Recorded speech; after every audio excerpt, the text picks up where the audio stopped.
The Nairobi Securities Exchange NSE is preparing to welcome 5 new listings from state-owned enterprises. This development was confirmed by NSE Chief Executive Officer Frank Mwiti, who mentioned that the new listings are anticipated after the cabinet approved the government's plan to divest its holdings in at least 6 companies.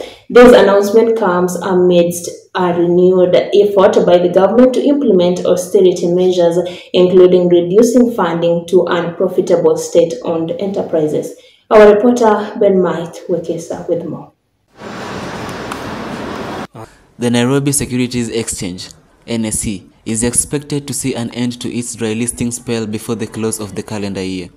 As confirmed by the NSE CEO Frank Mwiti, the NSE is currently in discussions with the National Treasury, which oversees all state-owned enterprises, to facilitate the listing of at least 5 state-owned enterprises. Mwiti emphasized the significance of these listings, likening their potential impact to the previous listing of Safaricom and Kengen. While specific timelines cannot be committed due to necessary legal processes and government decisions, Mwiti assured that conversations with the government are progressing well. He highlighted the opportunities these listings could bring, including enabling MSMEs to raise funds from the market. I can't commit specific timelines because obviously first the legal process has to happen and then decisions by government have to take place, and then after that we'll have more clarity. But rest assured, we are actually in very good and close conversations with the government around bringing listing to the Nairobi Securities Exchange. As we speak, we have had many interests because it opens opportunities for even MSMEs to raise money from the markets, and it has many opportunities. So far, we've seen a lot of interest, and of course, it is true, as Frank was putting it, we hope to ring the bells here many times. Despite facing an investor sentiment crisis, the NSE ended the first half of the year as the best performing bourse in the continent. Mwiti expressed confidence in regaining investor confidence and increasing market activities, acknowledging the need for continued efforts to attract more investors.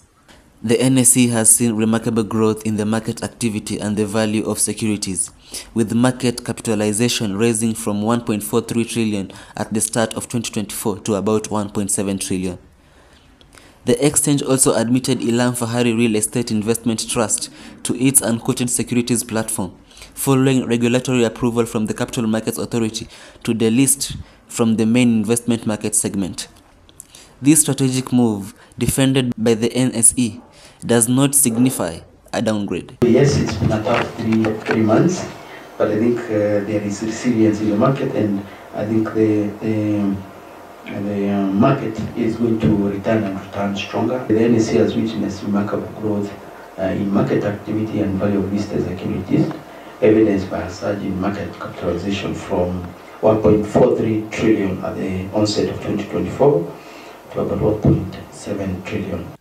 But I would like to take this opportunity to assure unit holders that the transition from the main investment market segment of the NSE to the unquoted securities platform, USP, is by no means a downgrade. It's a strategic move. We took over the REIT at a time when it was going through significant challenges. By the time we took over, there was also a challenge in terms of how the share price. Because if you look at where the share price was, it was at 20 shillings when it was listed. And by that time, I think it must have been around 6.